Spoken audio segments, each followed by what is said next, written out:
I'm calling the meeting to order. Welcome to the Development Review Board meeting for February 21st. The webpage. We will go through the items on the agenda in the order in which they appear. We don't have any changes to the agenda, correct, We do Mary? not. There are 3 items on the agenda.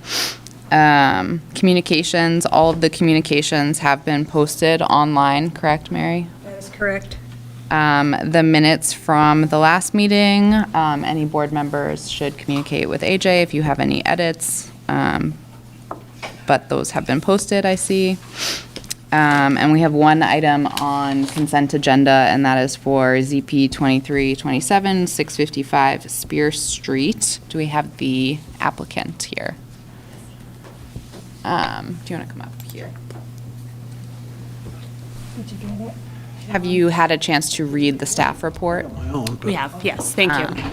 And do you have any concerns with the staff report or the conditions included within them? No concerns with the staff report, no concerns with the condition, and I just want to note that condition 1 and 2 we've already met. Great. And are there any objections from the board on treating this as a consent item? No. Okay. Do I have a motion? I move that we approve ZP 2327, 655 Spear Street, and adopt staff's recommendations. Chase, seconds. All those in favor? Unanimous. We have 5 of us 5. here? Okay, thank you. Thank you. Next up is ZAP -23-1, which is 126 College Street. This is an appeal of a zoning denial. Do we have the appellant here? Yes. Okay. And then Mary, this, as an appeal, the city goes first? Is that correct? Yes, that's Okay. true. Do you want to come up here? Yeah, we're all gonna speak. Okay. I think, do you have an order that you plan in? I can swear you all in now and then we'll decide. No, I don't think we have an order. Okay. So if you plan to speak on this matter, which is ZAP-23-1, please raise your right hand and swear. Do you swear to tell the truth, the whole truth, and nothing but the truth under pain and penalty of perjury? Okay. All right, Mary. Okay, I admittedly am not the project manager who's on vacation this week, but I'm happy to speak on behalf of the staff report for this appeal. So the appeal is for an administrative denial of a wall sign for an office on a 4th floor.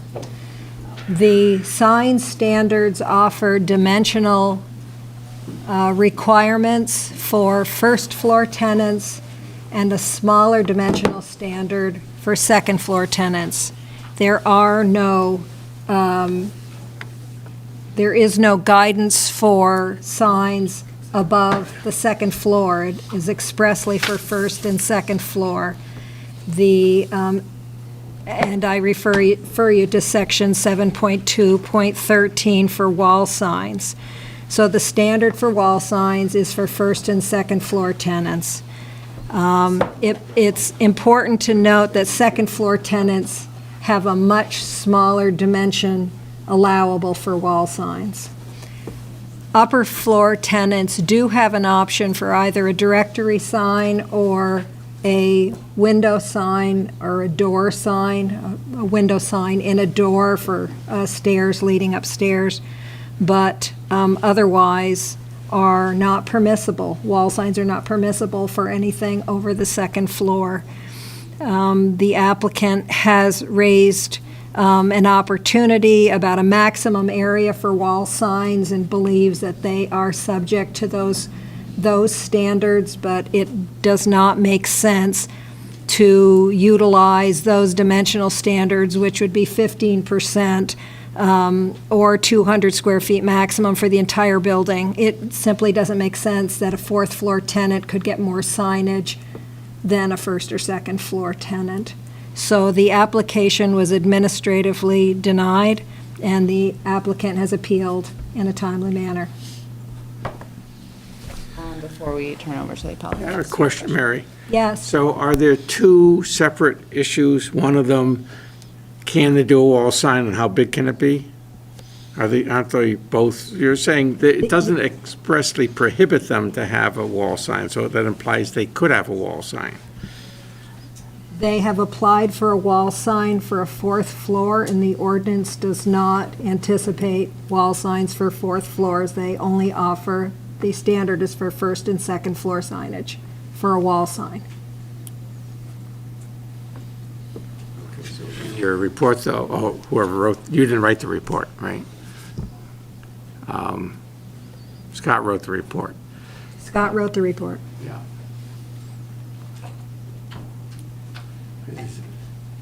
I'm just, he says wall signs does not, it does not expressly prohibit wall signs for fourth floor tenants, which is. But there's no provision for a wall sign above the second floor. Okay.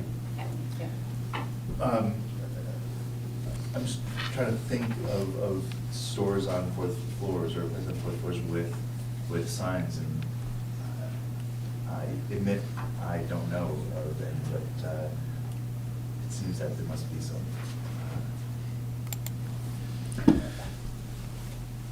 I don't know. I guess, Mary, are you aware of any signs for businesses or stores on third or fourth floors? Now, these sign regulations were adopted in September of 2019. There may be wall signs that have been in existence that were permitted under previous regulations. We have had a prior denial, administrative denial, for a wall sign for a business located above the second floor. Mary, is there an alternate reading of that section of the ordinance that means it's just speaking about where on a building it could be located, not where the tenant is? So it can only be located on the first or second floor, but it doesn't matter where the tenant is located? I'm trying to understand that. The dimensions that are provided are first for a first floor tenant, ground floor. And then for a second floor tenant with only a door access, there is guidance for those dimensional standards, which are significantly smaller. And then it is silent after that. So you're reading the height provision separate from the area provision. See where, read somewhere where for the second floor, starts and stops somewhere at the second floor. Yeah, I mean, it says specifications, the height is no higher than the floor level of the second story. That's for the installation of the sign, but that's not for the location of the tenancy, which is defined. First floor tenants are allowed this. Second floor tenants with only an entryway are allowed this. Any other questions for Mary?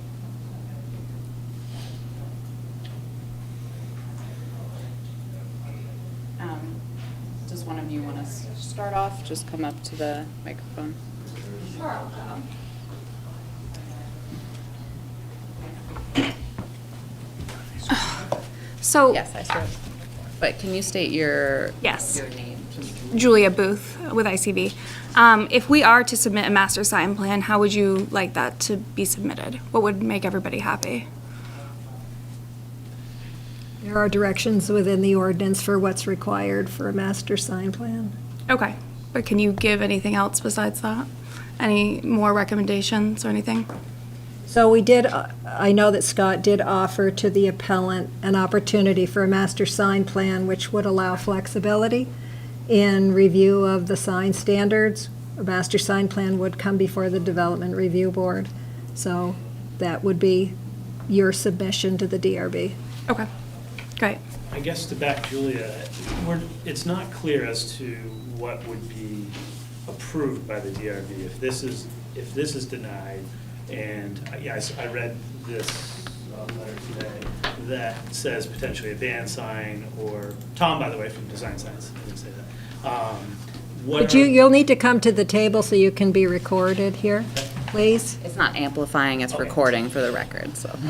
Tom from Design Science. So if this is denied, what are our options? It's not clear as to the verbiage in that letter today as to what path we have to take to make everybody happy. ICV, Vermont Law, myself, what can we do to proceed forward that would be permissible for an option for everybody? Well, I'll just note that we haven't denied anything yet, so it is Yeah. No, and thank possible. you, thank you, thank you. Thank you, yeah. And this, I don't want to get off from this topic, but this is going to happen more and more. There are Yes. other tenants that are above the second floor. I'm actually have several of these in the works right now, and we'll probably be talking again. But this is something, probably isn't for the DRB, but for planning or somebody, that conversation.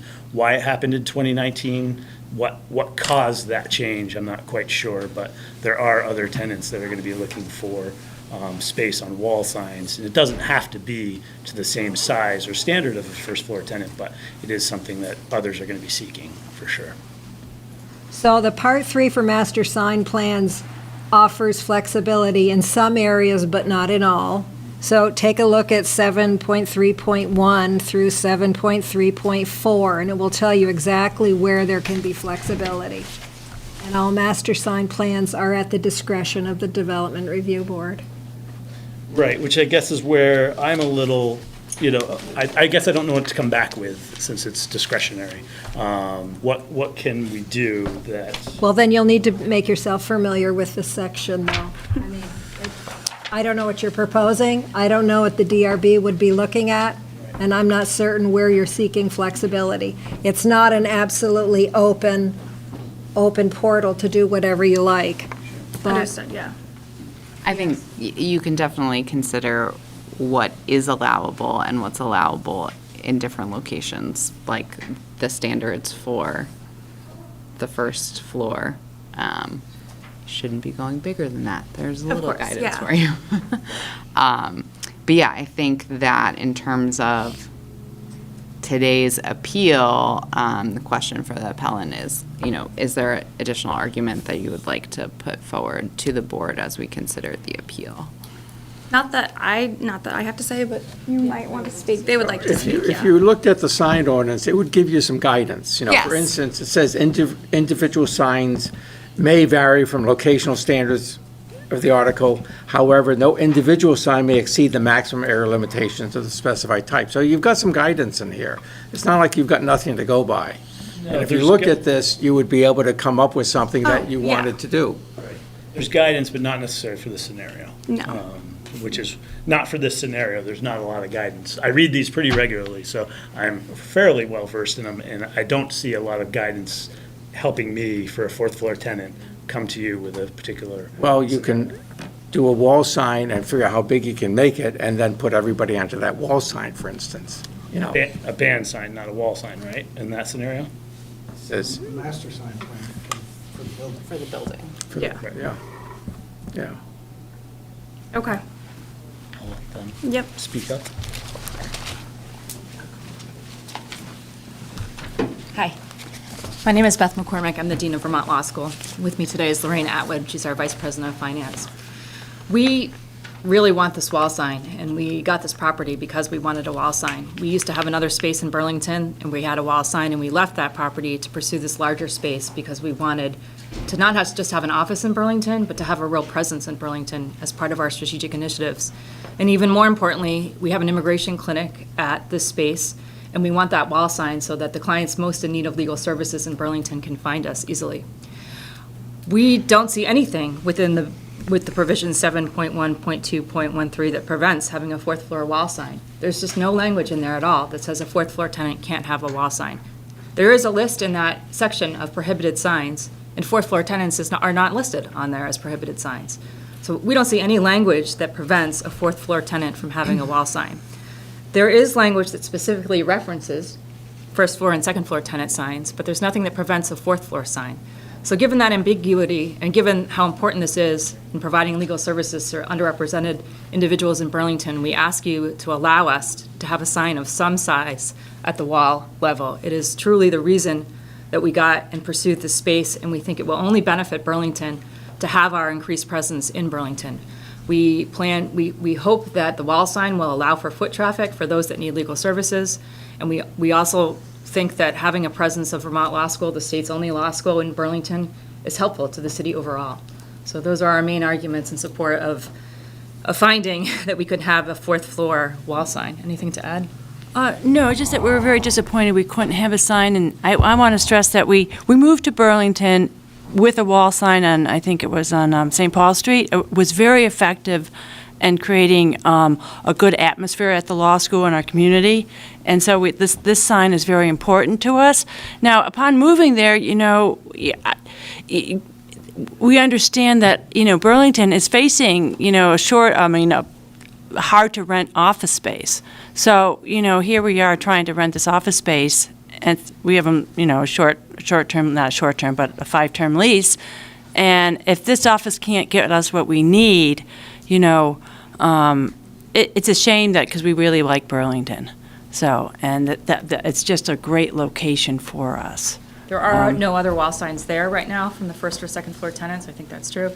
And we have about more than 10% of the building, more than 10% of the square footage of that entire building is rented by us as a fourth floor tenant. Right. Thank you. Any questions from the board for the appellant? Really want to improve the area, and, after we moved into the building and had the lease, someone who was one of our vendors said, "I'm surprised you moved here because of the location next to the park." Respond to the city's position that it seems illogical that a fourth floor tenant could have a bigger sign than a second floor tenant. So the sign you've proposed, I think, is bigger than what would otherwise be allowed. Did the other tenants ask for signs? 8 square feet. 8 square feet. Okay. I don't know if the other tenants even wanted signs, so I don't know. I mean, it's a matter of what you want, rather than, I don't know. We weren't competing with anybody. He's referring to what's allowable for a second floor Yes. tenant, Right. not what's Yeah. existing there for a Yeah. second And this floor. would fall underneath. Yeah, that 8 it's less square than feet. that. Yeah, okay. Yeah, we were trying to work with ICV with the right dimensions and stuff, but. The size is less important to us than having the sign there, and we understand these regulations are relatively new, but if fourth floor tenants weren't supposed to have wall signs, then why aren't they listed in the prohibited signs within that regulation, is my question.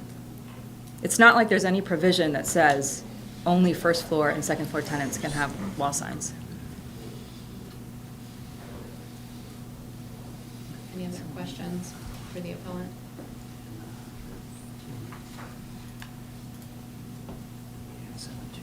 Is there anyone else who wishes to speak on this? One more.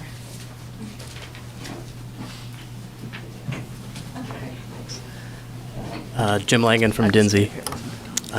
Yeah, I just want to make a couple points, I guess, in response to the staff report. I agree with the staff report that the wall signs need to comply with the standards that are written. And as I've heard from the board and was stated before, there is no prohibition on wall signs based on the tenant location. I read the regulation here as providing 3 sets of specifications for height, for depth, and for area. For the first 2, for the height and the depth, there's no mention of the location of the tenant for what the required height or the depth would be. And so I read those as for the height and for the depth, there's no tenant-based requirement for the sign. There is a mention of tenant location for area, and so we're not requesting that no standard for area be assigned because we're not first or second floor. We're just asking that that it be accepted, and the denial said no signs at all for a fourth floor tenant, and so I don't think that's what the regulations say. I'm just So you've got no lighting proposed as part of this? I don't believe so. Oh, yep, no, just kidding. No, we don't, no lighting. Just asking. It's a good idea, though. We could work it in if you let us. Well, you may have to come back for that. Jim, I'm struggling with the ordinance. I mean, we have many buildings where there are many floors. And so, like, it just seems strange to me to think that you wouldn't have addressed the other floors. Like, the ordinance was drafted in a way to address the first and second floor, and the assumption applied or not is that beyond that, there's no sign allowed. Otherwise, you'd be talking, I mean, do you need to talk about every single floor? Well, it's just if the intention is it's just the identity, like where you're renting space within the building seems to really have no point to the regulations, like why that matters to, it's not even mentioned in the height requirement, but it's mentioned in the area requirement, which seems odd. I admittedly struggled reading it. So what's the intention here? And I'm also struggling, what's the city's interest here in saying who inside this building is allowed to have a sign and who isn't? Seems, if that's the position, it does seem to me like that was the intent. It wasn't to bar signs from certain. I think it may have been an intention to, if we're limiting the height, sort of how high up on the building this sign can be, maybe the assumption was nobody above that level is going to want a sign. Maybe that's why it's omitted. I mean, I think part of the intention is if every individual tenant comes before the DRB for a sign, then the building could potentially be covered in wall signs. And I think that's why the intent is that there's a master sign plan. If there's a max allowance for the building, it really wouldn't matter. Once you hit max, you're done. So if you're trying to put 20 tenants, I get what you're saying. You wouldn't want to pepper the building with a bunch of signs, but if two get there real quick, then it depends on the allowance, 8%. It would also seem that with this sign for a multi-tenant building, that from my point of view, you would be setting a direction for what, if you did have a master sign plan, that this would be setting the tone for it. If there were any other signs, it would have to be on this, follow this design precedent, not in terms of size, but in terms of style and everything else, which is nothing wrong with that, but it is, that's the whole intent of a master plan, that master sign permit, is that if you do have multiple tenants, you sort of set up the criteria at the beginning, but in a way, you'll be doing it almost retroactively by, if we did approve this, that other tenants would be expected, it would seem, to follow this style. I mean, and that would be sort of for the, landlord can decide that, if they're setting that for their building. Any other questions? Well, signs are very important for our business, so I just want to reiterate that. It's very important for us to have the sign. And if I think it'd be great if there's more signs in a building, it means it's more active and the space is rented. So I know everyone wants that. Just to clarify, this wasn't a blanket denial of signage. They requested a wall sign and were denied for a wall sign. That was all. So, Understood. That's, yeah. but it wasn't a denial. Prohibition there. In fact, I think there was encouragement to consider either a window sign or a directory sign or a master sign plan. So the applicant. I guess my point, Mary, wasn't that it was an outright denial of any sign, but it was a denial of, it was based on the tenant's location, not saying it was too big or that it was too high, or that it was, too thick or it was lighted or something else. But it was for a wall sign. But it was for a wall sign, correct. Right. We were advised to go this path, though. We weren't told to do a master sign plan. The blade sign wasn't an option, the band sign wasn't an option. This was the path that we were told to go for. We weren't advised to do a master sign plan. Right. And when we were looking for buildings, we were looking for a building that would have signs on the wall so that we could. We'll probably deliberate tonight. I think there were other people who wanted to comment on this. You haven't sworn them in, but they're part of the law school. Can you come on?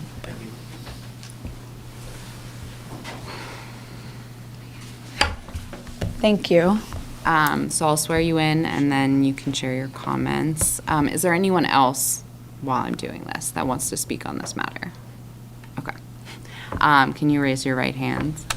Do you swear that your testimony tonight is true, nothing but the truth, and under pains and penalty of perjury?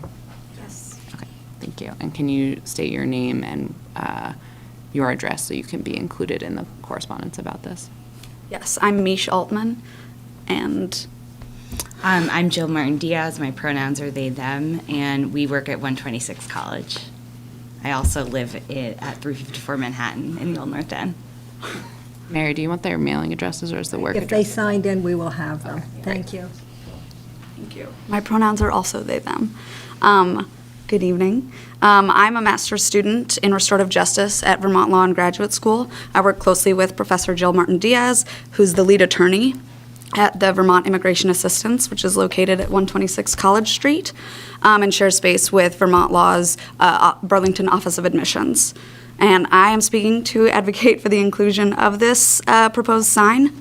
While the denial, the initial denial is based on Article 7's provisions, it has been stated that those limitations mention first and second floors and not fourth floors. But this has all been previously discussed. So I actually want to talk about the human impact that the lack of this signage causes. So the building at 126 College Street is set further back than the other buildings on the block. So it's harder to find. The first time I went to the office for a client meeting, I had to walk up and down the block twice to find the building. And more than one student since has commented to me that it's sketchy and that they never would have found the building if somebody who was familiar with the location hadn't been with them at the time. So if this building is hard for law and graduate students to locate, I can only imagine how difficult it would be for Burlington's low-income, English-learning immigrant population who need free legal help, how difficult it would be for them to find. As stated, this office houses the Vermont Immigration Assistance Project, where Burlington immigrants can meet with no-cost legal counsel. Because they have been unable to find the building, multiple clients have asked the attorneys to meet them at other landmarks and then be walked to the building. These clients are hoping to become permanent Burlington residents, and we want them to feel safe and welcome when visiting our office. So the lack of street visible signage creates additional barriers for legal assistance to folks who already have limited access. So for these reasons, we respectfully request a reversal of the denial for this signage. Thank you. I ask you a question. I'm just admittedly a little baffled. It's got a big 126 above the door. That's, what, 18 inches high? I'm just curious, how do people not find the building? Well, you can go first. I'll see if I have anything to add. I mean, yes, it does say 126. Like I said, it is set back further. I think that is possibly a part of it. And because the walls kind of jut out, I think that's a big purpose for having that wall sign. But yeah, it was difficult for me, and I am proficient in Google Maps. Thank The you. glass is extremely reflective too on that building. It is. So it does make for it difficult. It's true, and it's just a generally kind of, that kind of environment, walking up, you have to be facing the building dead on to see the numbers. It's reflective and imposing. You're an English learning person who's experienced trauma and is coming to my office not to talk about good things, and it's been difficult for folks to find us. And the only thing I'll add, I think Misha's testimony was so spot on. Just as a Burlington homeowner and taxpayer and resident and program manager, I'm really proud that my city is devoting so many resources to promoting equity and inclusion and belonging for Vermont's diverse population and Burlington's diverse population. Burlington is home to almost 3/4 of the state's non-citizen population. Our program is the only free legal help that this population relies on. This isn't work that Vermont Legal Aid or Legal Services Vermont provides. And I think this is a great opportunity to look past the rigid rule of law. You're looking at these words and thinking they're not providing us with the pathway that we need to achieve the just result. That's exactly what equity and inclusion requires. It requires us to look at the human impact and to push the rigidity of words when they're not serving us with just outcomes. So thank you. Any other questions? Thank you. We will probably deliberate on this tonight. So with that, we're closing the public hearing, and we will move on to our final agenda item, which is ZP-23-9, 98 Sunset Cliff Road. Do we have the applicant here for that matter? Hi. Anyone else here to speak on that matter? Okay. We just swear you all in all at once. You can stay where you are for swearing in, and then when you come up to speak, if you can just come up to the microphone. So if you raise your right hand, do you swear to tell the truth, the whole truth, and nothing but the truth on this matter under pain and penalty of perjury? Yes. Thank you. Do you want to give us a little bit of an overview? We've obviously looked through the materials, but if there's an overview that you want to provide, and then we can jump in with questions. Sure, yeah, I don't know that I can provide anything new. I just kind of read Scott's memorandum from the previous advisory board meeting, but I'll just sort of summarize quickly. The proposal, I represent the owners, Keye and Lucy Wong. I'm Elizabeth Herrmann, I'm the architect on the project. The proposal is to remove the existing house at the property and build a new home in its stead. Our proposal pushes the house quite a bit further away from the lake to alleviate some of the. It give us more space. I mean, we have more space for our no-mow zone, a little bit more. Usable space along the lakeside, and the other house was quite close. So in addition to that, we are also proposing a path down to the water. The current house, it does not have an above-ground path to the water. It has a tunnel that the owner fashioned I don't know when, but it's a 50-foot subterranean tunnel that pops out on the lake. It's something we want to remove and replace with something that is above ground.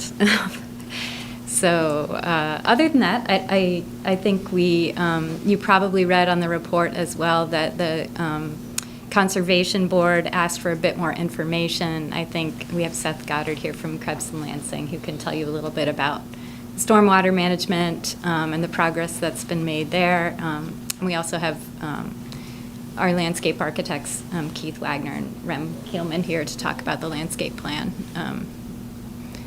If you have any other questions, we have our plan. I imagine you have all the drawings accessible to you on laptops. Brad, do you want to hear from the landscape plan before we get? At some point, I think the Conservation Board had some comments about soil types, and I know they got the reports back, and so they talked about something about sensitive infiltration issues or something like that. I'm going to let Seth take it away here. Yeah, sure. I'll come up. I'm Seth Goddard with Krebs and Lansing, the civil engineer on the job. So the Conservation Board just wanted to make sure that stormwater was being treated properly on the site.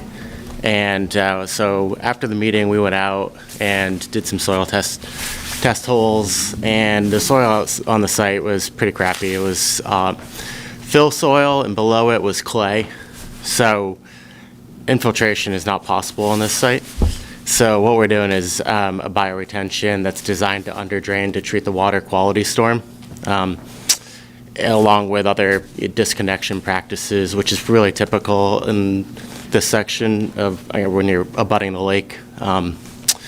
We have submitted a plan, design plan, and in application to the city stormwater division. So we're just waiting for a response from them to finalize the plan. So we don't have that plan in front of us. You have the stormwater plan is actually in our site plan. That shows the bioretention area. It also shows all the stormwater flow, direction, disconnection areas on that plan as well. So the soils above the clay pan are like some sort of fill that was put? It looks like when that original house was built, they probably took all the soil that was excavated and just put it on the site. Put it there. Yeah, there was about 2 feet of it that was just clearly fill soil. There's some concrete that was mixed in there, brick. So the clay pan is pretty pervasive, and it's only about, what, 3 or 4 feet below ground or something? It's probably about 3 feet, 2.5 to 3 feet. We dug 2 test holes in the front of in the front yard, and then 2 towards the lake, and we found the same thing in each one. I'm just, Mary, do you know, we would have a plan, a Krebs and Lansing plan, right? That's what I'm looking for. Is that right, Seth? Should be right. Yeah, there should be one that has been uploaded. I Am I missing it, Mary? In the set? I'm not seeing it either. The site plans. Let we me have look. All the site plans are The site plans are very there. nice, beautiful Wagner plans, but Wow. I don't There should be. There should be one, yeah, that's as our title block and says site plan on it.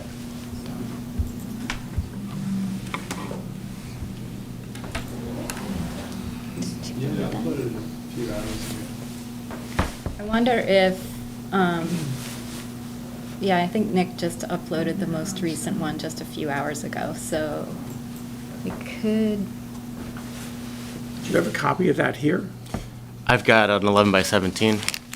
I think, I'm just wondering if we want to have at least that Give me 1 minute, I'm working on it right now. for deliberative Yeah, absolutely. and ask you to file it, because I don't see us having one. Did you find one, Sean? No. Yeah. Wagner. I'll just mention that Krebs and Lansing just sent us an updated plan today that had a few minor changes from our last iteration that was posted. And so we removed that old version and replaced it earlier today. There's some small changes in the lot size calculation that Seth can tell you about. The lot is actually bigger than what was previously stated, and the setbacks are 13 feet, not 14, Right. Based on the 10% of lot width. And can explain those to you right now. So the lot is widest at where it meets Sunset Cliff Road, and then it narrows down significantly as it goes to the lake. And so our setback we took the average width at Sunset Cliff Road and then at the lakeside edge of the house. And then took 10% of that. If the DRB would refresh their web pages, you'll see the plans that were just submitted. Okay. Thank you, Karen. And the other item on the lot area is that the lot lines, technically, the owner owns down to lake elevation 95.5. And so we just updated that area to reflect that. Any other questions? Still don't see it. Yeah, I'm not seeing it either. Is it included with the site plans now? It's its own separate document. It'll be 98 Sunset Stormwater Flows. I'm just trying to get up as soon as possible, so it should be at the bottom of the supporting documents. Not yet. Any other questions while we wait for that?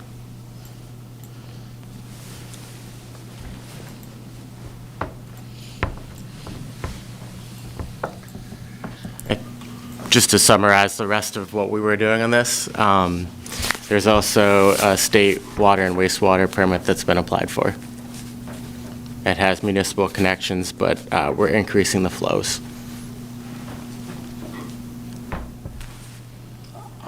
This is more a curiosity question. You have the two sidings, We're on you have page the more 4. natural, and you have the We're on page black 4 of the. siding, right? The two different sidings on the house?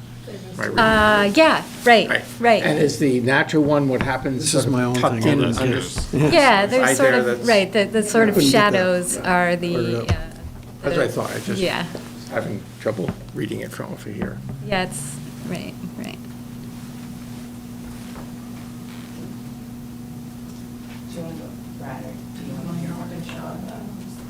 Stormwater? The landscape plan for you. I'm okay with it. I mean, Anyone else? Any other questions? You always ask about Here, plans. you want this? See where it is anyway. Giving you your opportunity. I still want to see the plan, but if, I don't know what happened to it. So we'll take your 11 by 17 if that's all right with you, Seth. Absolutely. Yeah. I think it sounds like you might be getting it, but And yeah. no one else wants to speak on that? I No other questions? Okay. I am closing the public hearing, and that is the last item on our agenda, so we will adjourn and go into deliberative. Mary, that's your warning. Give you guys this. Who should I?